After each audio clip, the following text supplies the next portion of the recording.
Good morning. Good morning. Okay, so we are, of course, gathered for this forum for the purpose of discerning God's will concerning the selling of property to the Childcare Center. With that in mind, would someone like to open this up with prayer? I will. Okay.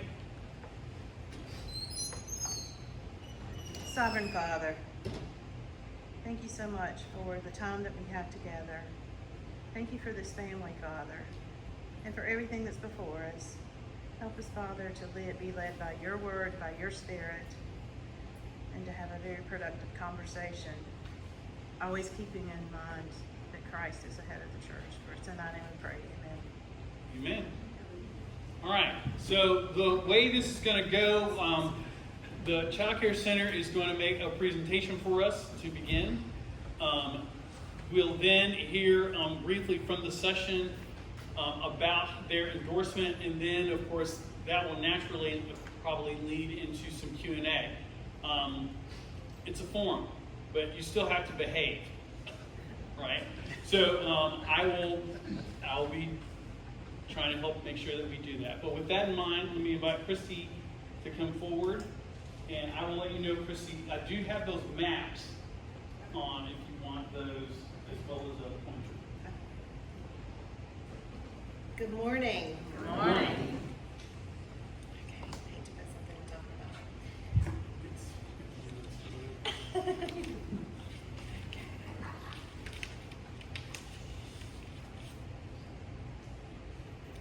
Joel 2:28. I will pour out my spirit on all people. Your sons and daughters will prophesy. Your old men will dream dreams. Your young men will see visions. When I read this verse, I'm reminded that throughout Scripture, God calls his people to look beyond today and envision what he can accomplish through our faithful stewardship. Today, we are gathered because of a vision. More than 60 years ago, the members of Hawfields Presbyterian Church recognized a growing need in our community and established a kindergarten where children could learn and grow in a loving environment. They planted a seed of ministry that would touch generations. That vision continued to grow. In the late 1980s, under the leadership of Agnes Scott Haisler, this congregation embraced another bold vision: to build the standalone childcare center that we occupy today. It was an act of faith that created space for 141 children and represented an incredible investment in the future of our community. Today, that investment continues to bear fruit. Our center now serves 166 children each day and employs 40 dedicated staff members who care for and educate the youngest members of our community. Every day, parents go to work knowing their children are safe, loved, and receive exceptional care. Over the past 61 years, Hawfields Presbyterian Church has impacted nearly 2,000 children and their families through this ministry. That didn't happen by accident. It happened because previous generations had the courage to look beyond their own needs and invest in children they would never meet. This vision became our reality. Now we have the opportunity to ask ourselves the same question they once did. What is God calling us to envision for the generations that will follow us? Our community looks very different today than it did 60 years ago and even 30 years ago. Mebane continues to experience tremendous growth. New neighborhoods, new businesses, new families are changing our community. With the growth comes an increasing need for high-quality child care. Every week, we receive calls from families searching for infant, toddler, and preschool care. Many simply wanting a safe, nurturing place where their children can learn and thrive while they work to support their families. The need is real, and it continues to grow. Our vision is to one day double our capacity so that we can serve twice as many children and families. We believe the need exists. We believe this ministry has demonstrated its value to the community, and we believe God has positioned us to continue growing in service to others. This vision is not about becoming bigger for the sake of growth. It is about extending this ministry so that more children experience a safe, loving, educational environment during some of the most formative years of their lives. We are honored that Hawfields Presbyterian Childcare has earned a reputation for excellence. Families seek us out because of our caring teachers, our commitment to quality, and the loving environment that has defined this ministry for decades. But that success also means we are serving at capacity and have little ability to meet the additional needs of our community. As we have prayed about the future, one question has remained at the forefront. How do we ensure this ministry continues to serve our community for the next 60 years? The answer begins with stewardship. Before we can even consider expanding to serve more children, the Childcare Center must own the property on which it operates. Because the church owns the property, the center has no real estate to use as collateral for future financing. Without ownership, expansion is simply not a realistic option. Purchasing the property is not about building tomorrow. It is about creating the opportunity to grow responsibly in God's timing and ensuring that this ministry can continue to meet the needs for future generations. For more than 30 years, I personally have had the privilege of serving this ministry and watching lives change every single day. I have seen children grow into adults, parents become grandparents, and families return with second generations of children. That is why I believe so strongly in what we are asking today. We are not asking you to invest in an idea. We are asking you to invest in a ministry whose impact has been proven for more than 6 decades. Just as those before us prepared for children they would never know, we now have the opportunity to prepare for the children and families who will need us 10, 20, and even 50 years from now. Vision must always be paired with responsible stewardship. With that in mind, we have approached this proposal carefully, transparently, and prayerfully. Every step has been taken with the goal of honoring both Hawfields Presbyterian Church and the ministry that it began more than 60 years ago. With that in mind, let me share the details of the proposal before you today.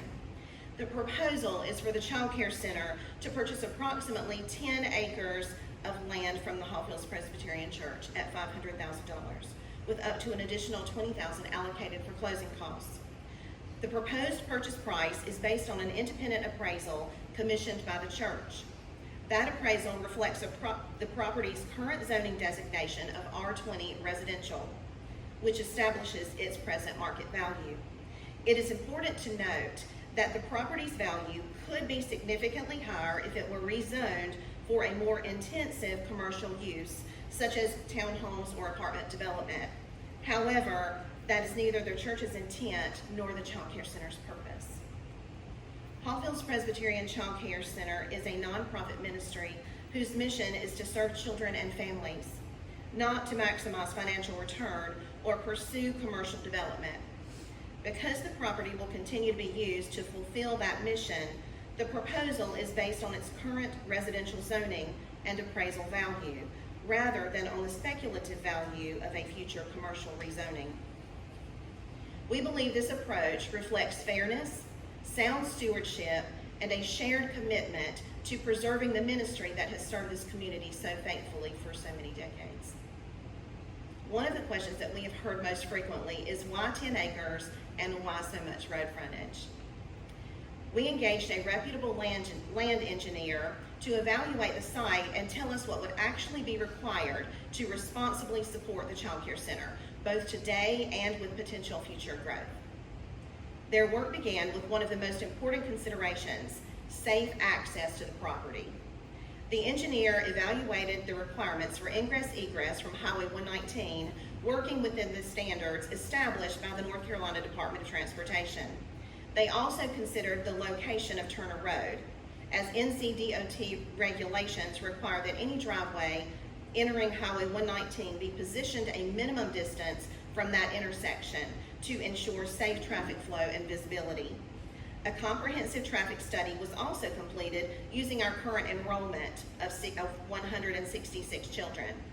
This study examined the number of vehicles that were typically on campus during the busiest time of day, taking into account both parent traffic and the approximately 40 staff members who are on site. Parking was another significant consideration.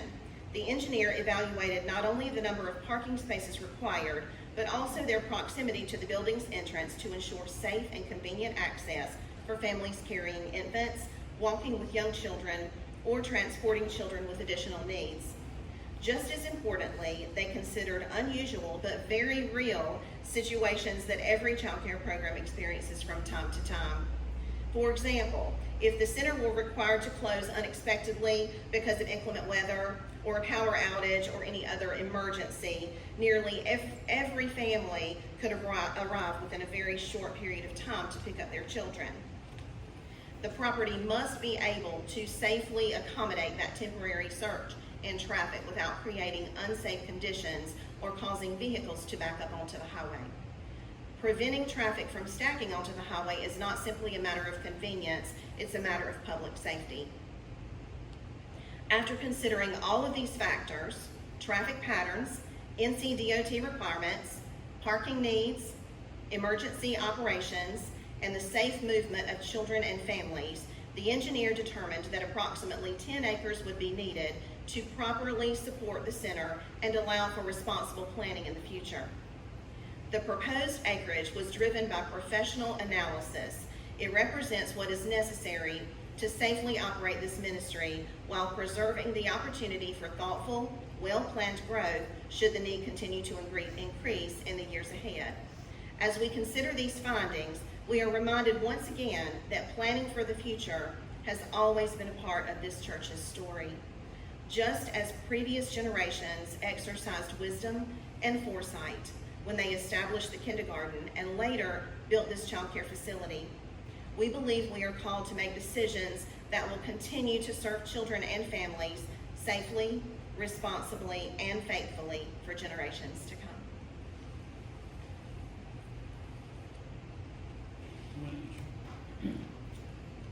I know some of the board is present. Do you want to introduce them? Sure, I'll be glad to. Philip Lee, many of you know him. He is our board chair.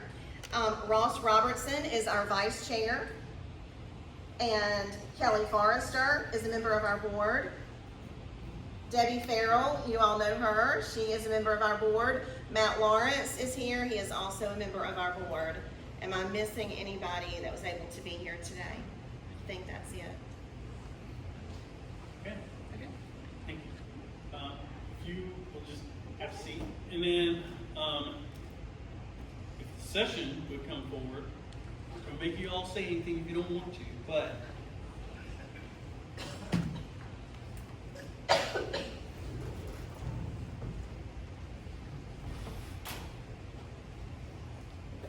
don't fall. Oh, I'm gonna stay down here. Okay.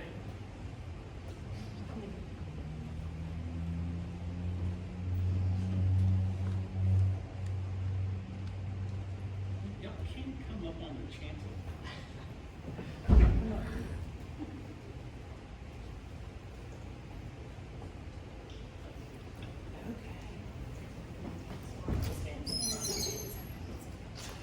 Okay.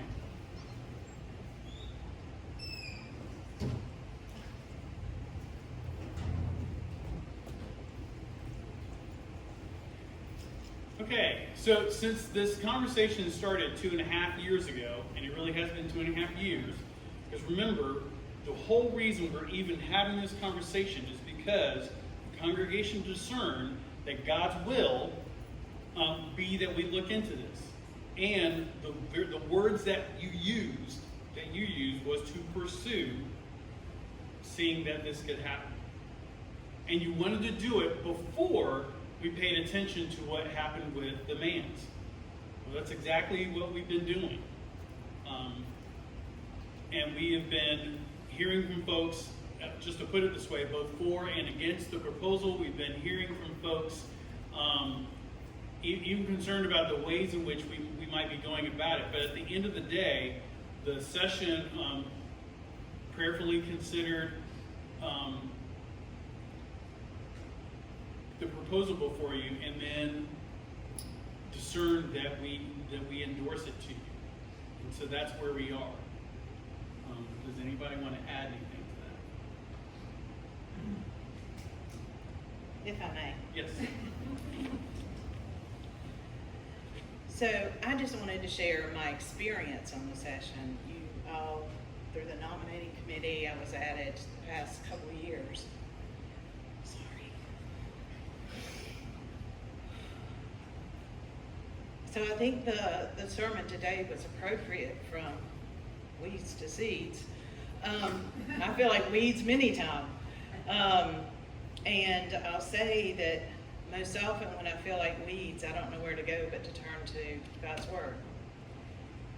When I voted last year, I voted based on the fact money was the guiding factor.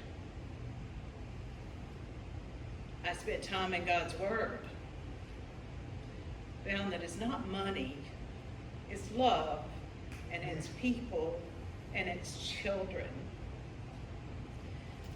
That further was confirmed for me as we did our Bible school. And the first lesson that we had, James, you played Jesus, right? Do not let the children be hindered by the disciples. Bring them to me. So I do not want to hinder the children. Circumstances occurred where I was more involved later, I guess this year. But before that, I did spend time in God's Word. I spent a lot of time trying to understand, and I did write a letter to the session. I'm happy to talk to any of you about this transformation, I'll call it.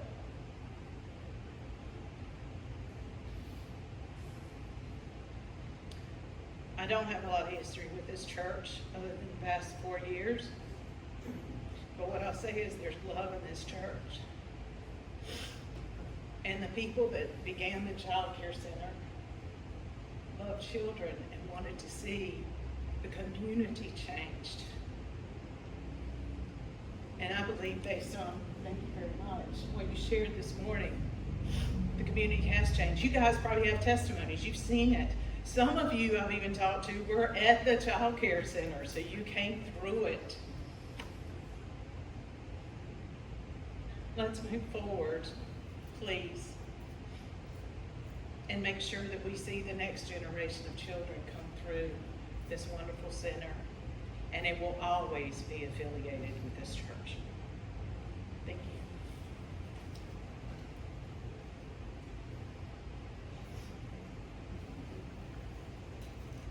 Well, good morning.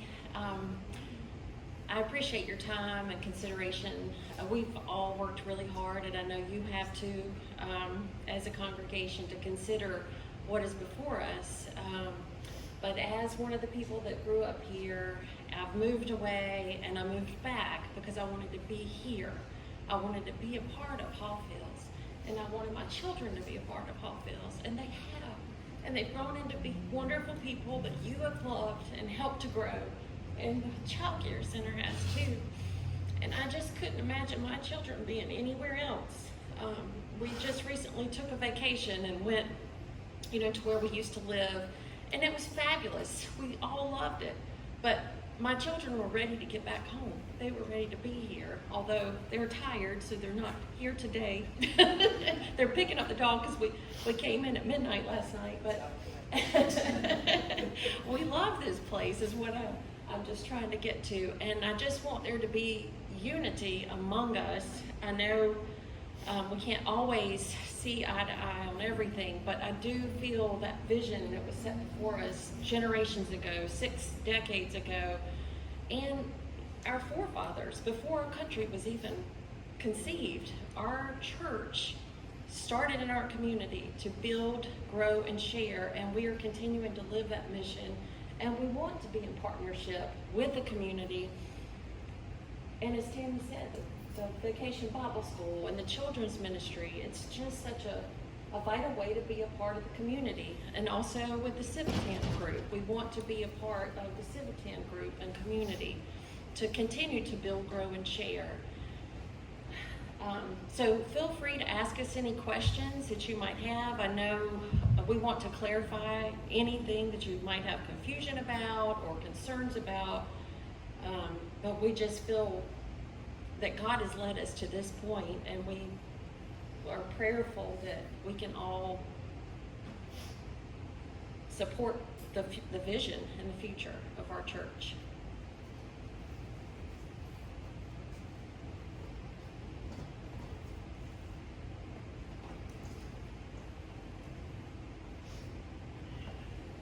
Thank you.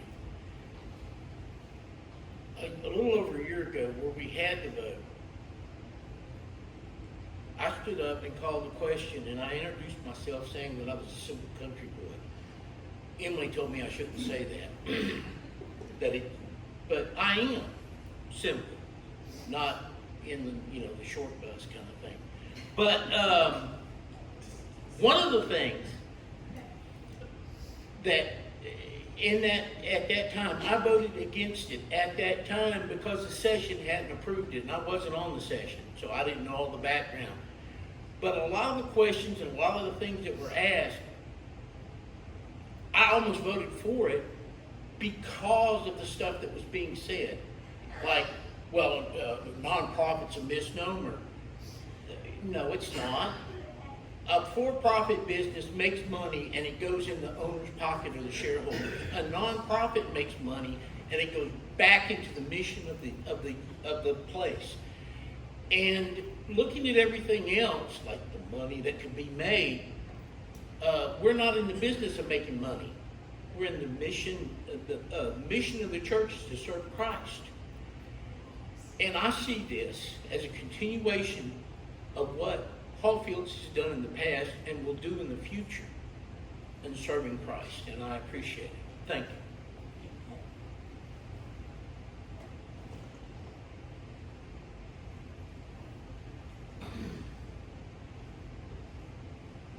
Yeah, that's what I thought. Okay. So, that of course naturally lends to now questions. Was it a unanimous decision by the session to approve it, or how did that? To endorse the proposal? the Yes, it was. Did y'all hear the question? He asked, was the decision on the part of the session unanimous? And the answer is yes, it was. Yes? How many children do you have on the waiting list to get into? And then also, how many children do you intend to serve once you stay? So we I'm sorry. Did y'all hear the question? How many children are on the waiting list and how many children do you intend to serve upon expansion? Fire away. So as of Friday, we had 193 on the waiting list, and with the expansion, we would double in size, so we would have a little over 300 spaces available.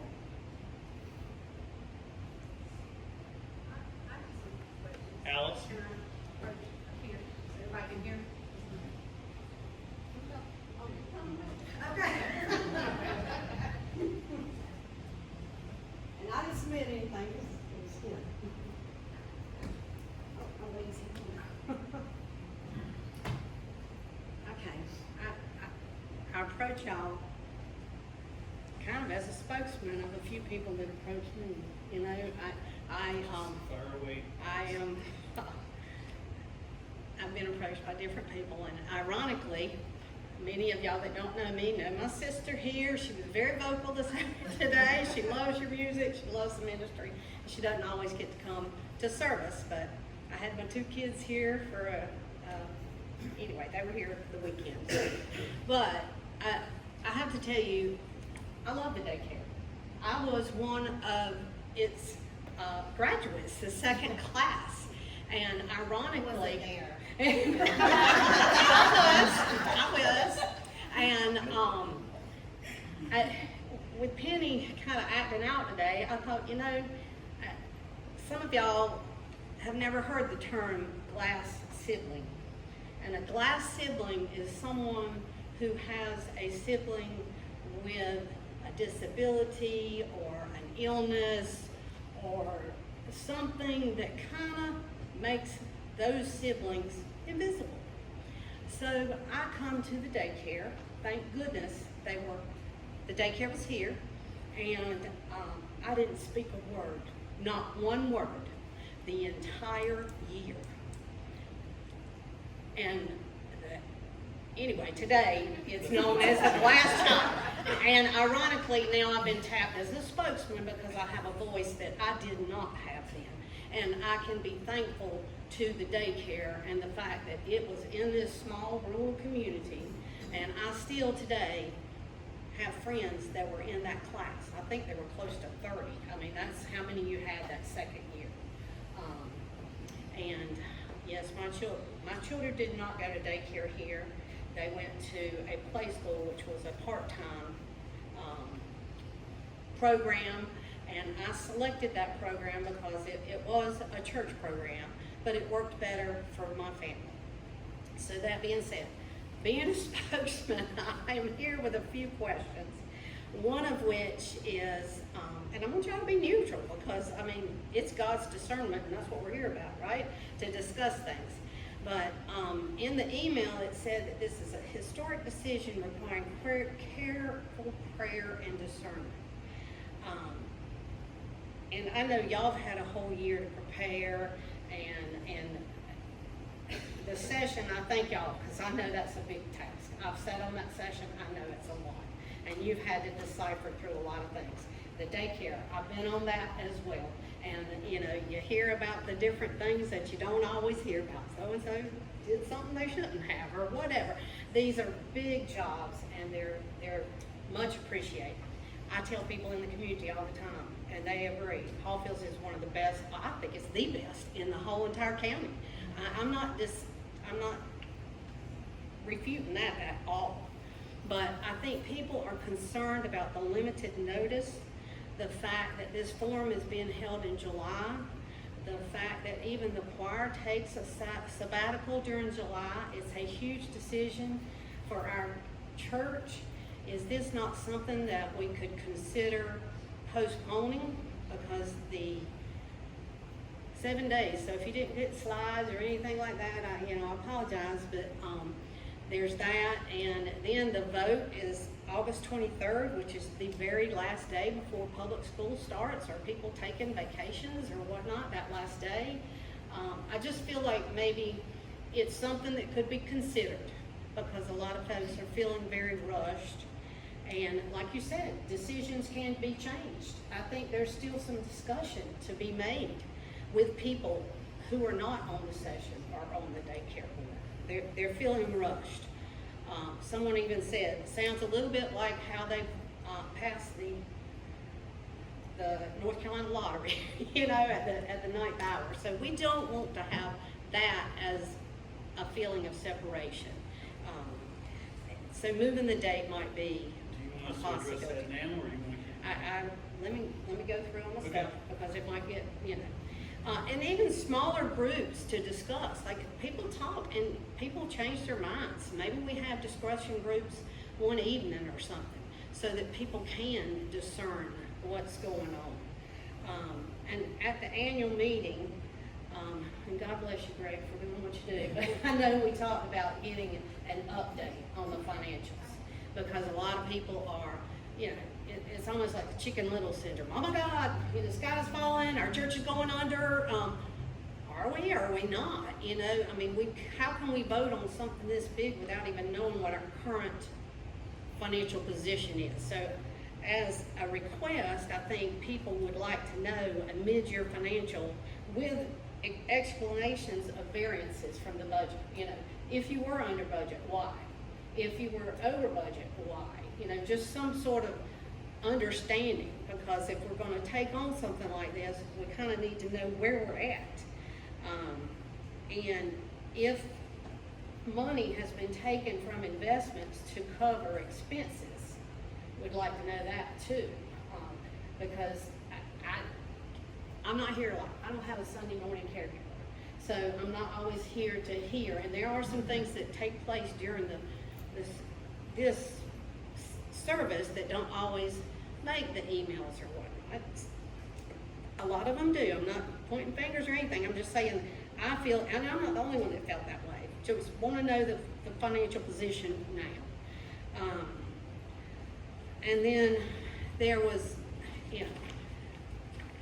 I called 2 or 3 different people because the first thing I did was pulled up the book of order, because back in the day we had folks who knew that thing left and right. I don't. I even called a few people in the session, not saying who they are. I said, according to the bylaws, the Presbyterian USA really has control or final say over property in our congregation.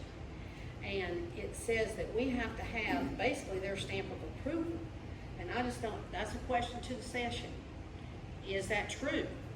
Have they been approached? Because we are trustees for, like you said, God's property. And if that's the case, it may be just they might say, yeah, that's fine. But they might have something else to say. But that's a question about, because it says, and I pulled this up offline for the Presbyterian USA Book of Order.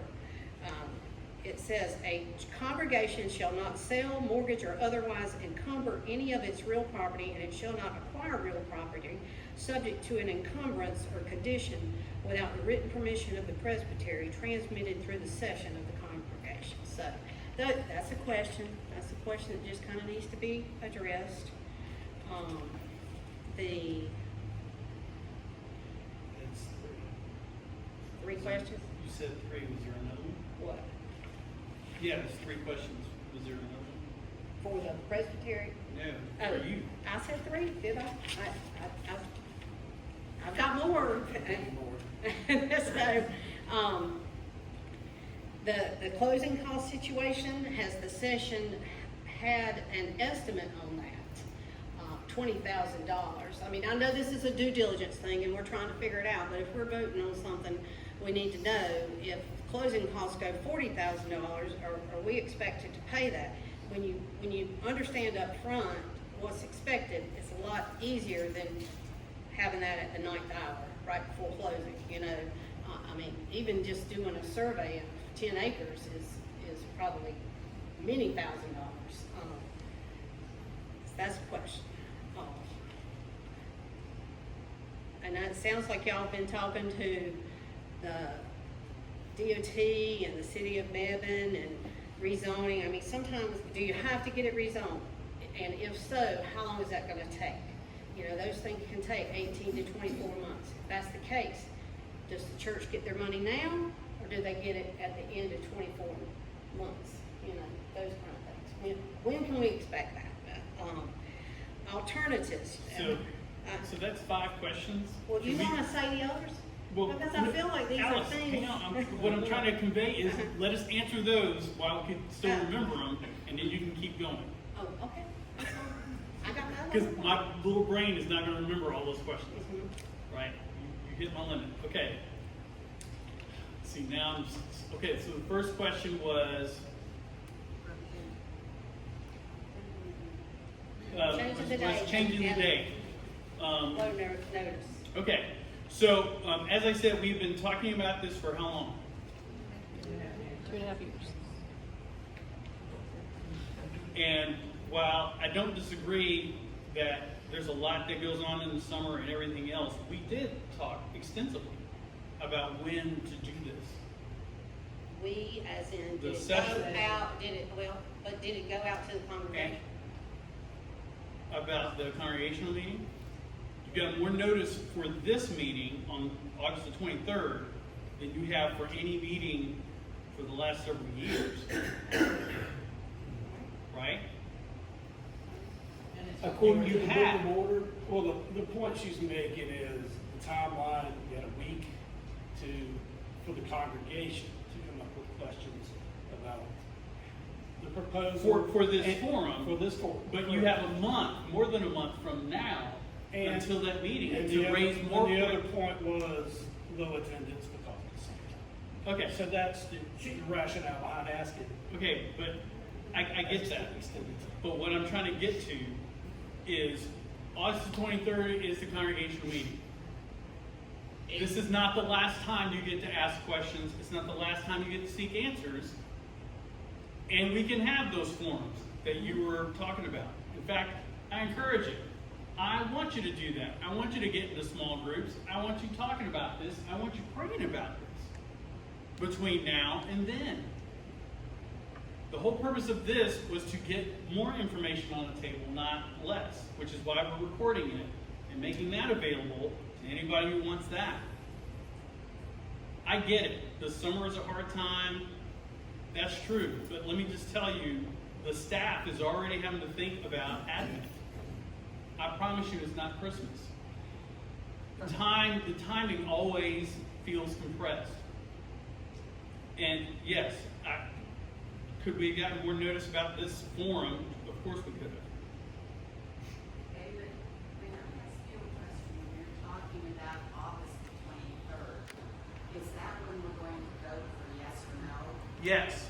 Okay, a lot of people, as Alice mentioned, are still away on vacation at that particular time, or they have recently come back, they're getting their house back together, they've got to get school supplies and get themselves, we need to wait, I think, as Alice mentioned, until maybe the second week in September, when everybody is home and can come. That's just, all I'm seeing is doing it at the end of August, people may not be here. Hang on just a second, because Matt had his hand up before you did. I'd just like to make note that the last congregational meeting we had was the middle of July last year. No issue with anybody being here for that meeting. In fact, folks who were in opposition, I'm certainly would be. You're talking about the June meeting? June, July, same time period. Okay, yes, sir. My kids go to this center. I do not want this center to change in any way as far as its dealings with Christianity and with this church. I think, so, I have two children. I have a 7-year-old, I have a feral 2-year-old son. Okay? My daughter is highly active. I keep them active. We play sports, we do dance competition. We both work full-time jobs. When Christy sent me this text, I 100% read it wrong, because that's what you do when you're putting on a dance outfit in the backseat of the car so you can get your daughter in there on time. So I thought that the meeting started at 10 and church started at 9, which is why I'm wearing a pair of shorts, because I thought I was coming to a meeting. But when I pulled up and realized that, I could have went home and lived 5 minutes away. But instead I came in. And I think that this sermon was appropriate. When my daughter started at Hawfields and we went somewhere public, her hands were here at all times. When we went to birthday parties, she would go out and play if I came with her. One of the teachers thought she was mute because she never even cried at Hawfields. She got into a class and they said, oh no, she's coming out of her shell. If my daughter were here today, you would all know her. She benefited so much from Hawfields. She is the seed he talks about today. She is exactly that. And because of Hawfields, she grew into a flower, 100%. She is so outgoing. She is so kind. She talks about Jesus. When she came out, she could speak Spanish, sign language. She could read. She could write. She knew addition, subtraction. Like, she went into kindergarten ready to help teach. That building over there is a seed, and it needs to be a part of it. It needs to grow. And as y'all have stated, 2.5 years, there has been a discussion, 2.5. So we can push it off till September, when everybody's getting ready for the sports that start back up when school does. And we can say, instead of vacation, it'll be buying sports stuff. It'll be taking people to practice. It'll be prepping for August Fest. It'll be prepping for Halloween. It'll be Thanksgiving in November, and it'll be Christmas in December. And then January will be starting for when school comes back up. Then in March, we'll be doing spring break, we'll be doing Easter. So we can find reasons to postpone this for every month of the year. So at that point, if we're pushing it back 6 more months, why don't we push it back 5 more years? Because we'll always have a reason to push it back. And you've had people in this session today that took a lot of humility that said, I said no because of the money. And then I prayed about it and I worked with God. And I felt that that was wrong, and that's why I changed my decision. And I'm not here to cause problems or anything. I'm here because my kids will not benefit from this expansion. My son will be gone before that building is ever finished. He will not see it. He will not go to it, and I promise you, under the name of God, we will not have a third. So, we will not, I won't benefit from it. I won't see it. But I do want other kids to see it, and I do want them to benefit from it. And I also think with an expansion, with a larger facility, that can incorporate this church even more. Because I don't know if you've been into the classrooms, but they're a good size, but they're not big. But with a larger classroom, a larger area, church members, church leaders can go down there into classes once a month, sing songs with kids, do Bible studies with kids. And I would in no way be opposed to that. In no way be opposed to that. Because my daughter, where we live, did not go to Mom's when she started public school. And the place that she does do, their pastor, or she calls him the president, comes down every month, once a month, and he sings songs with them, they learn Bible studies, and she comes home and she casts them. So while I'm on this board and I am for this expansion, I'm not for this church not being a part of it. But there are certain things that have to be done that are maybe not a popular opinion in the church to make it happen. And I know that there are finances in charge and everything, and there are money questions, and I think those should be answered. But also I think that the top 2 reasons should be what he said and that young lady in the back against the wall said. It's about the children, and it's about God, and it's about God. It's not about Chet. If it was about Chet, my child would have went somewhere cheaper. Thank you. The second question you had was, Can we address what you just said? We got some other questions in the back, and I had something. okay, but you've got 4 other questions on the floor. Yes, you can address it, but I want to make sure I answer your other I thought it was a historic. We have got to do Alice, this. I'm trying to answer your questions, right? Well, I was going to read through all of it, and I didn't really expect them all to be answered today, but if that's what we need to do. Why raise questions if we can't talk about it? That's fine. Go ahead. I'm sorry. I didn't mean to Right. I didn't mean to be disrespectful. Go ahead. I'm, Trying to answer your question. okay, so the second, I see you and I'm coming. The second question was what? Can we talk about these people? Okay. Okay. No, go ahead. I will say, Second point, we need a financial report that should be. Okay, Ray. to provide. What gives? We've been talking about it, so why don't we have a financial report?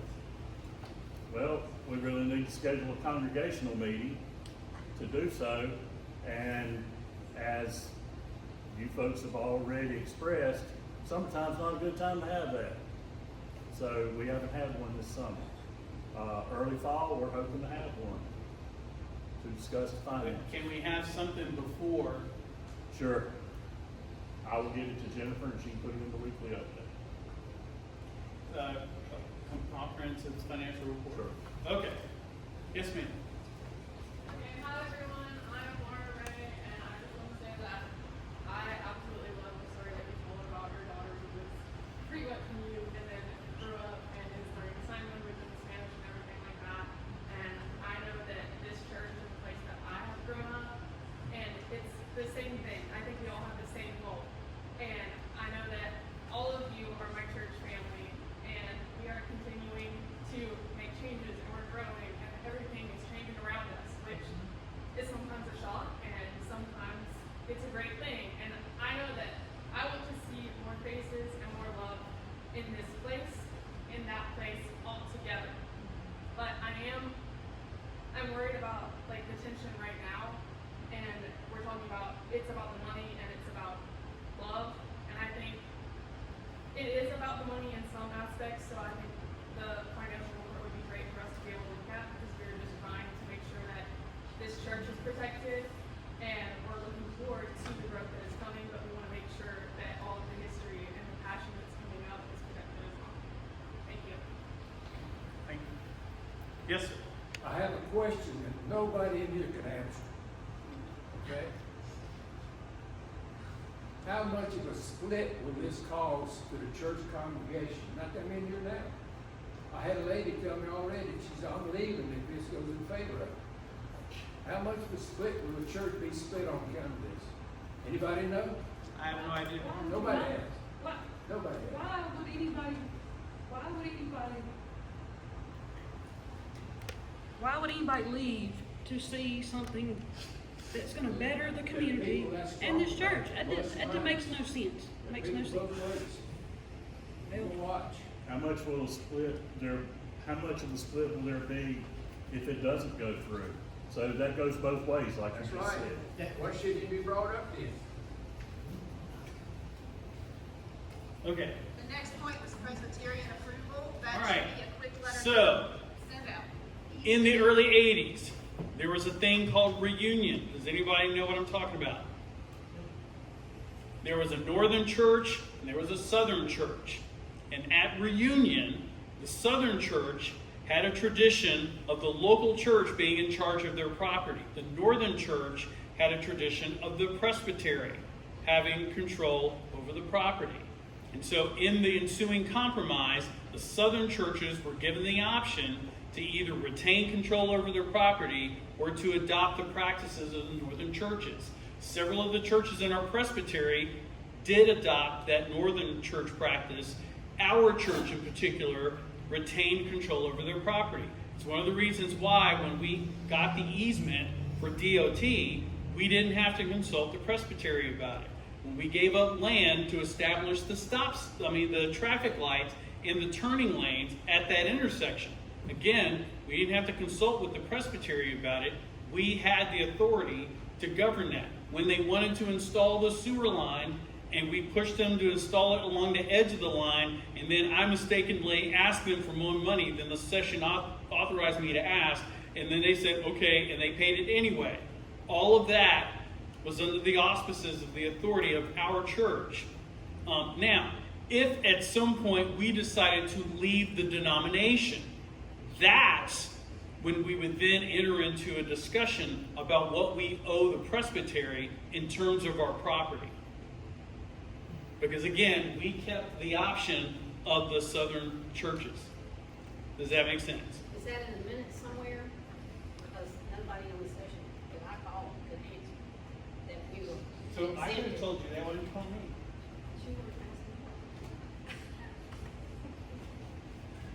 I didn't. Anyway, it's not in the minutes of the session. It's gonna be a part of the Reunion. later. I can get a copy of that for you though. I'm just, it said that you had to I have know. done that right away. Like I said, I can get a copy of that for you. I believe that. And maybe share it with everybody else. Sure. We wanna make sure. We can do It that. should be in the minutes, I would think. Okay, go. It might have been in the minutes in the 1980 session when it happened. Okay. The fourth question was closing costs. All right. Does anybody want to talk about that? Because this is where I do not shine. What the session agreed to, Can you come to the mic, Ray, please? what the session agreed to is like their offer states. They will pay up to $20,000 in closing costs. If it goes over that, then it will come out of the church's portion. It's that simple. Has there been an estimate? Not per dollar, no. We've had people throw out estimates, but James, you gave some information. yeah, you talked to somebody. Well,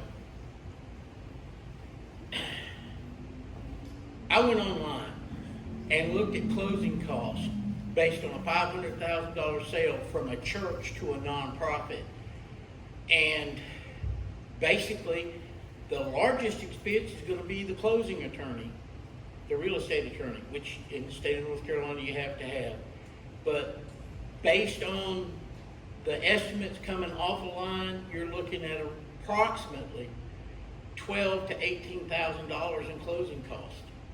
And personally, there's a little bit of that the real estate attorney would charge that would actually, I think, the church should pay about $300 or $400. But we have not gotten approval to move forward to where we can contact real estate attorneys and have them give us a hard estimate on where we're at. But everything I can find online is coming up below $20,000. Thank you. And then the fifth question. Sorry, I would have taken notes with my phone, but it's recording right now. Oh, when will the funds be available or made available to us? At We haven't, Do you have to we get haven't talked rezoned? about the funds as far as there's down payment and there's more. We have not talked about that. She was talking about the rezoning, I think. Oh, Something to do with rezoning? rezoning. I mean, a lot of people that buy property for reasons such as this have to go through rezoning. I don't know that we would, but I'm sure we would have to get blessing from the planning department over in Medley. So with that being said, there's a lot of different things they require Actually, to get their approval. to be honest, I'm not sure that it's not Graham, because technically we're still in Alamance County. You're in Evans, ETJ. Oh, are we? Yeah, So we're tired of still that. Alamance County, but Oh, well, never mind, maybe it's You're members. definitely So, in Evans, I mean, ETJ. yeah. Fair. Like, as an example, the property, the old McGee's trailer park on 5th Street, a lot of y'all know that. There's a 2-acre parcel that a private daycare is under contract to purchase. And they've been under contract and already received their rezoning and everything. And it's been 5 months, almost 6 months. So, when you have these bigger developments, it might take up to 2 years to get everything approved.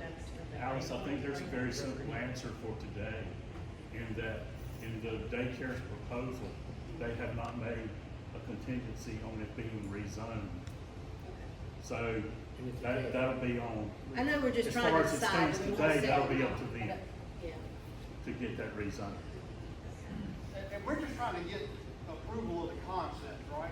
I mean, it makes no sense for a daycare center to move forward on the questions of rezoning until we know that we're gonna be able to purchase property, right? That's the decision we're trying to get to, is if we can make a deal on the property. So then we can have those questions answered. But also, respectfully, if you're saying we'll pay up to 20,000 and we have to pay above, we really don't know what we're obligated for, or we're agreeing to, or not agreeing to on the vote. That's true.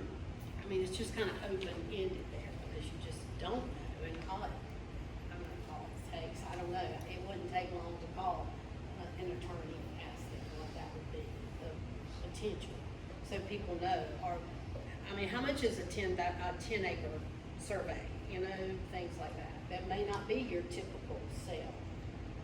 Can I ask a question about the August 23rd meeting? Is it not a vote for the session to move forward underneath the proposal to get all the final answers?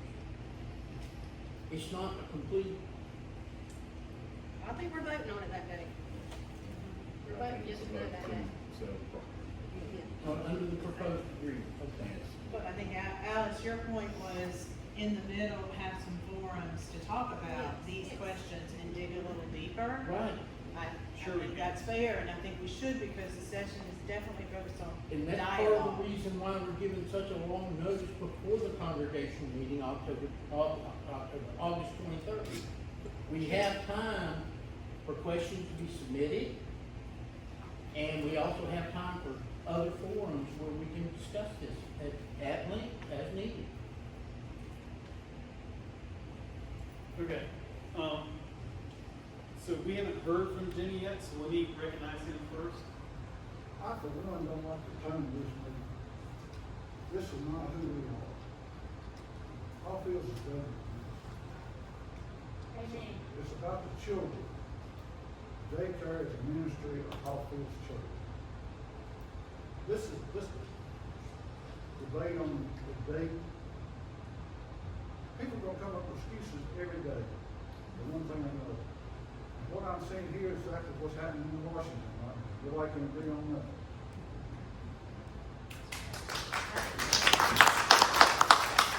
Can I Okay. say something? Yeah, as soon as Matt and Kim. I was just gonna make a point, if you go back to the June meeting, the last time we had this discussion, the last congregational meeting, at that point in time, we made the offer of $480,000 plus $20,000 towards closing. At that point in time, there was overwhelming discussion in the congregation that we wanted $500,000 plus money towards closing. Exactly what we're offering. We just revised our proposal to you to include that, to grant your wishes from what we heard last June. Okay? And so, it can't, I guess my point, it can't be a moving target for us, right? As we told you last time, the $500,000 we discussed it as a board was as much as we could stand to invest to move this project forward. We furthered that, trying to make this happen in any way we can. We met what we heard from you guys at the congregation meeting in last June was $500,000 plus some money toward closing costs, and that's what we're presenting again today. Kim? Alice, I think you brought up some real, things that we need to know before we move forward with this. I pretty much trust the session to do all the background work for that. Those are things that we need to know about. I'd really like to hear what other people have to say and have a chance to hear other people. So thank you for bringing that up. And we kind of move on to the next.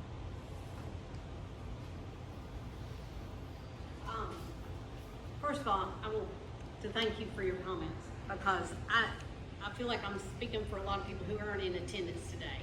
And I can promise you, all those people are not against the daycare. They are not against the children. We would love to expand. We're just trying to be financially responsible, because we do feel like we have to protect the church. The church is the center of this community. We have people that sit on that board that have experience and wisdom that a lot of the parents, we've been there, you know. I mean, your kids are busy. It's hard to sit in those meetings and rush and feed them and go on. And fortunately, you've got some wisdom from people. So we are not against the daycare. What we're trying to be is physically responsible for the church and the longevity of the church, because we not only love the children at the daycare, we like the people that are our congregants. We are thankful for the AA, the NA, the Civitans. We have a lot of missions, and that is one mission. And we are not saying we don't want to expand the daycare. We're saying just do it physically responsible. And yes, the session has worked hard, but there have been previous sessions before y'all that have discussed things that maybe y'all aren't aware of. That, like, for instance, I'm hearing, this is our only way, this is our only way.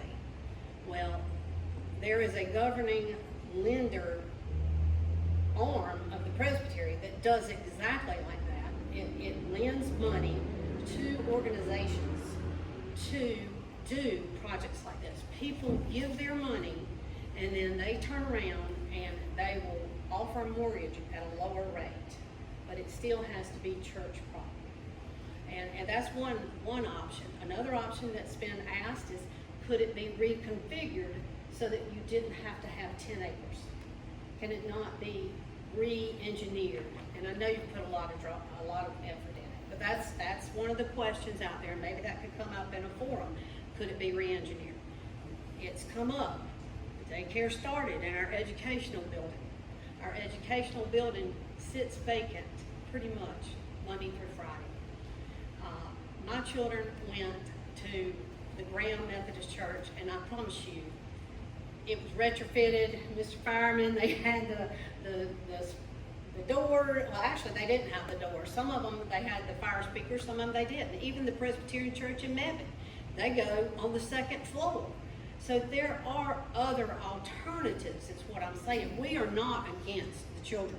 We could have 2 or 3 classrooms in August, even that quick.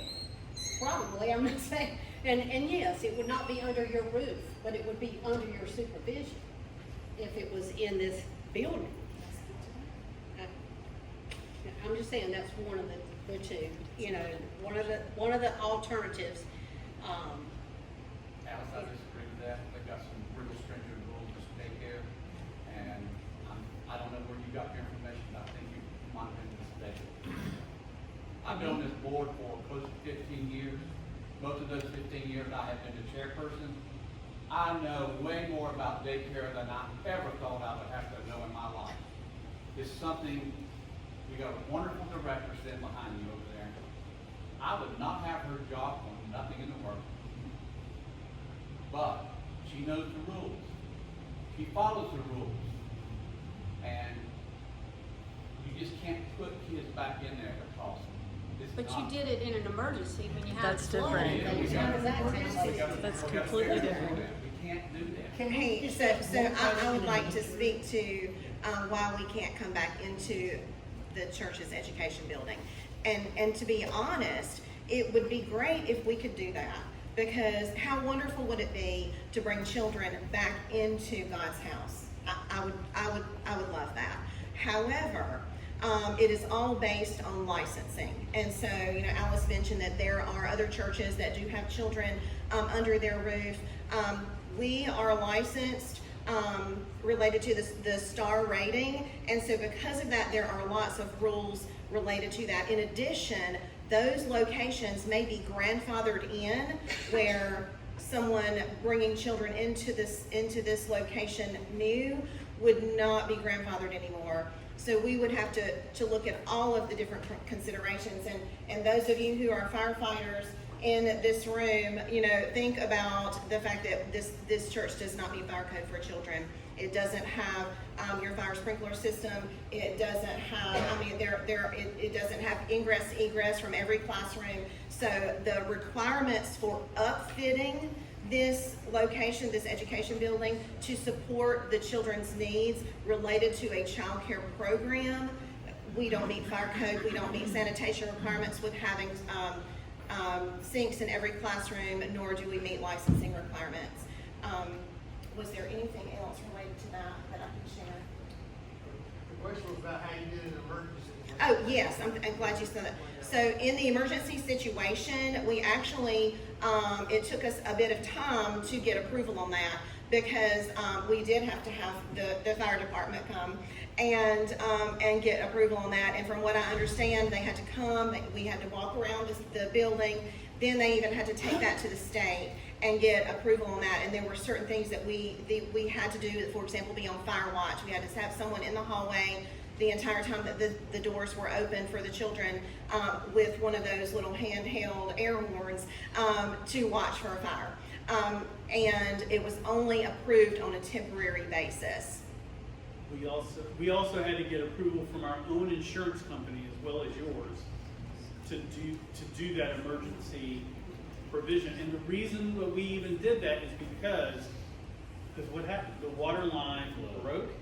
We had a fitting that went into the back of a toilet. That fitting deteriorated, and the supply hose to the back of the toilet fell into the floor and ran all weekend.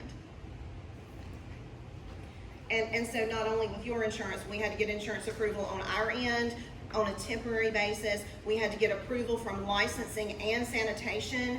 And again, all of that was on a temporary basis because this location does not meet the requirements. I'll tack on to that.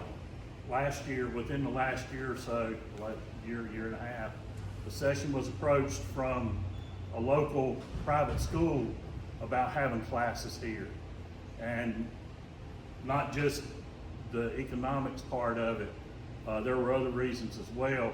We felt like it was not logistically feasible based on what it would cost to upfit our building to house them. It just wasn't, for what it would cost, it just wasn't profitable or even feasible. So that's a second example of why they can't just move in. It's just not that simple. Okay, I want to make sure that I get to folks who have not spoken yet. So I see Norma, and then I thought I saw Linda. No? Okay, Norma. I don't think you're all gonna like what I have to say. That's not the way to start, Norma. The shoemaker and his children. What? The story of the shoemaker and his children. Yes. Basically, what it means is, it's a proverb meaning that a skilled professional, own family, and loved ones are often told that they are not benefiting them.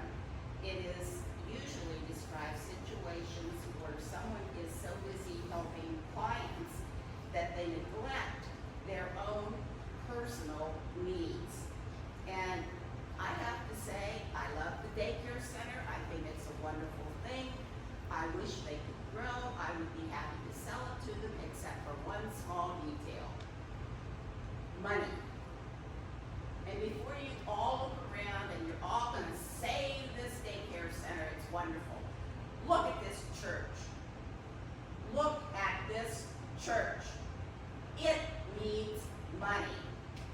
You look up there at that first window up there, there is a window that has a big opening in it. It's been busted out for over a year. For over a year, that doorknob was not there. It was empty. Could we not even afford a doorknob? Look around. Everything is dirty. The rugs need to be replaced. They're faded, not only out there, but in here. Look at half of the cushions that are sitting here. They're all faded. Someone said, oh, well, I'll just flip it over. That was faded 10 years ago. It's a mess. You go out there in that back way. I'm out there every Sunday that I can be here to open doors. You ever try opening that door when the weather is different? You have to kick it. I use it with Seldo. Danny kicked it just to get in there. Pardon? I said, building 7. Building is settled? I said, building 7. Building is settled. Well, then we need to do something about it. If nobody's there to let someone with a handy walker or canes or anything else, they can't get in there. And even if they do get open and slam it open, it comes right back at you as quick as possible. It's in the historical plan, you can't just replace it. Well, you want people to just not walk in here in the back? Huh? That's the whole. Okay, hey, I'll tell you right now. let's keep it here. All right, you go back there, you can't get Okay. the door open. You go out that door, what do you see? If that door is closed like it is now, look at the baseboard. There is a baseboard this long with half an inch of rotted wood. And that has been there since 2023 when we came back from COVID. What's that got to do with the daycare? What it has to do with the daycare is they need to owe us money. More than $15,000. Who's gonna pay these things? In other words, you don't give shit about this church. And that's it. I'm going home. So you're gonna make a statement and not ask a question and leave? They need to owe us money. Okay. and There's yes, a lot I of am passion. leaving, There's a and lot of that's it. passion. I will not be back.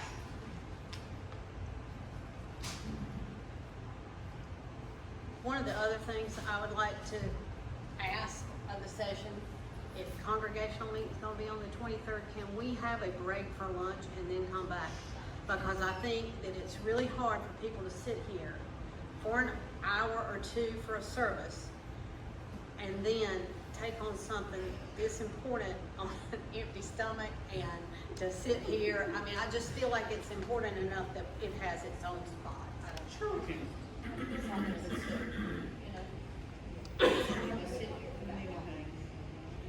And Is I have everybody one more willing- final question.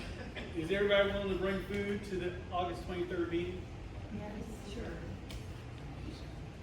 Then we shall have lunch. Good. Session, Okay. one more question. All right, ask. All right, apparently there's, like a proposal of 500,000 or less, depending on how the closing cost goes. Has there been discussion of how you propose to No, use that? It's 500,000. 500,000 plus up to 20,000 in closing costs. I'm saying for the longevity of the There's been no church. discussion as to where the money will go. Okay. Right. All right. I do think the financial presentation is a big piece to this puzzle for a lot of people.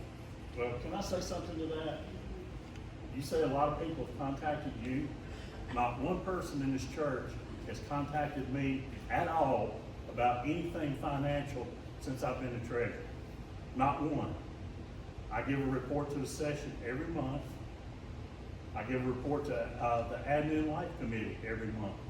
But not one of you, outside of those two groups, has contacted me. So if you want to know, ask me. And that there is a synopsis in the bulletin every week. Yes, and that's That been doesn't up. tell about variances and it doesn't tell about Well, what's been transferred. That's and true. things like That is true. That's true. It's unknown. And if we put that in the bulletin, No, I'm not saying it needs to be it in the would bulletin, be but this thick. So, a forum or a session or something. And well, in the session. feel free to has- contact me in between. And I just would like to say, I'm sorry people are very upset and see things that need to be changed and improved around here, but we're all part of this congregation and we can work to improve those things together. It's not just one person we have on staff to replace the doorknob. We can try to do this together and discuss it together in a civil way and not tear each other apart. We need to be here to support one another. Okay. We are not proposing for the daycare to go away. Any of those people that don't. Nobody said that. I have a question. Yes, Alex, sir. it seems a lot of people must have been contacting you, and you mentioned finance, that it'd be a financial, we didn't want to be a financial burden on the church. I don't understand that comment. Do you think, do you or they or whoever, whatever, what's the thought process of that? I think they're, and I don't know why people contact me. I Okay, don't. well, They stop me in the grocery store. Okay, You saw well, the thing then- about the lost dog. They call me. I don't know why. I know a lot of people. I came from a big family. They just call me. My friend calls me Google Hawfields. I don't know why. They call me with different things. The finance side, I think people, the unknown is very scary. And when you don't know where you are, and there's a lot of woe is me, y'all, we are not going under. You know, there are churches that are around us, but Are these people asking the daycare to take care of the church? Is that what they're? I think what they're seeing is they see the value of that property, and they see the church letting that go, and people know once property is sold, it is gone. And they're worried about the price point. Somebody said, well, would these people be more in favor of it at a higher amount? I'm like, I don't know.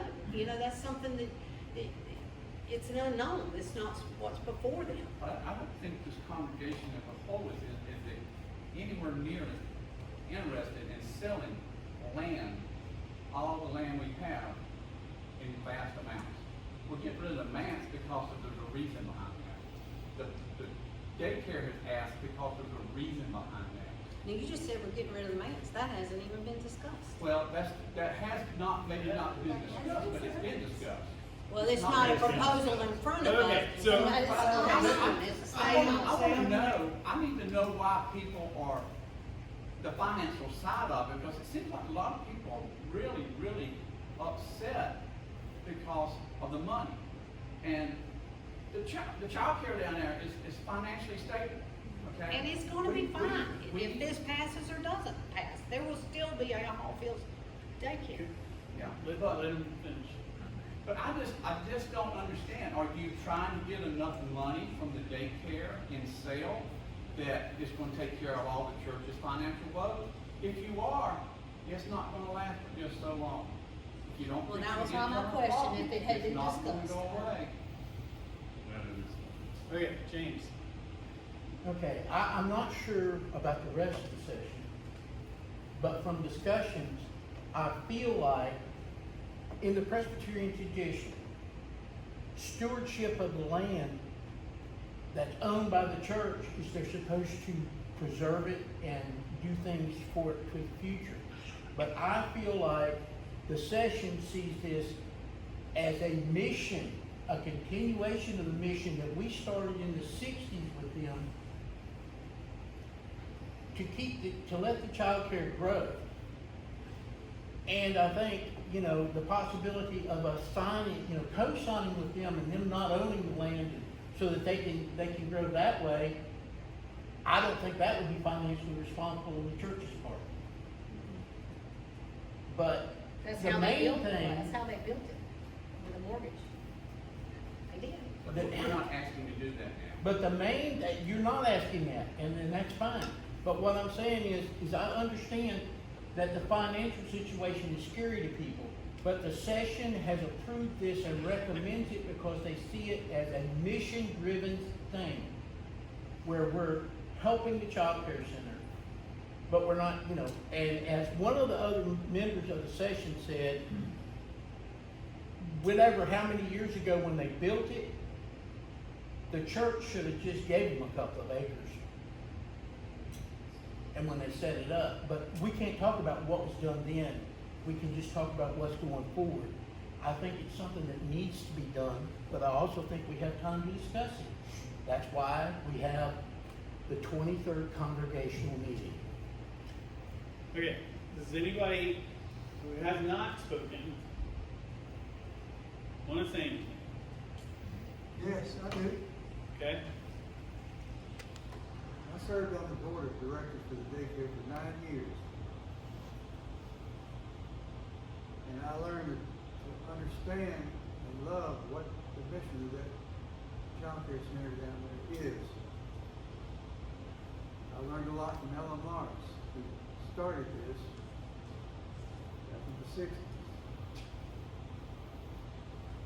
I see financial issues with this church, but I do not see how the financial issues of this church comes into play supporting this expansion to further have our church ministry help the community that is growing and growing and growing in this area. If closing costs is a problem, then that means you keep 10 acres of land, you get 0. So let's see now, 500 minus 50 is 450. So which is more money in the bank? So this discussion about the money has gone way overboard, and I've had enough of it. This is as it started out, it's the initial comments. This is a mission of love for the children and the parents. The parents in this community have a real need for the way our society operates. Moms and dads don't stay home anymore. A lot of them don't. Child care is a big part of their life. And if we can't come to an agreement to accept a generous offer, I just don't understand. We should be giving them the 10 acres of land. That's all. Sounds like an offer to me. Okay. So, okay. Anything else? So as I said, this is not the end of the conversation because we haven't actually taken the vote yet. beginning. So bear that in mind. And again, it's more than a month before that congregational meeting. So even for those folks who may not necessarily be able to be present the day of, they can be present for forums that take place beforehand. You can be in conversations about it informally, formally with stuff that we may have set up or whatever. Christy is in the office most days pulling out her hair about all the stuff that the state is forcing her to pay attention to, but she will make time to pay attention to you. Sorry to be speaking for you. Sorry to be speaking for you. But do schedule, please. And Greg, you're on notice. We need to have a financial report in advance of that meeting, please. Again, there are lots of questions. There may be more questions, and I'm encouraging you, ask them. Seek answers. But I appreciate y'all's efforts today, and I appreciate you coming and slugging it out. Thank you very much to the board and Christy for being here today.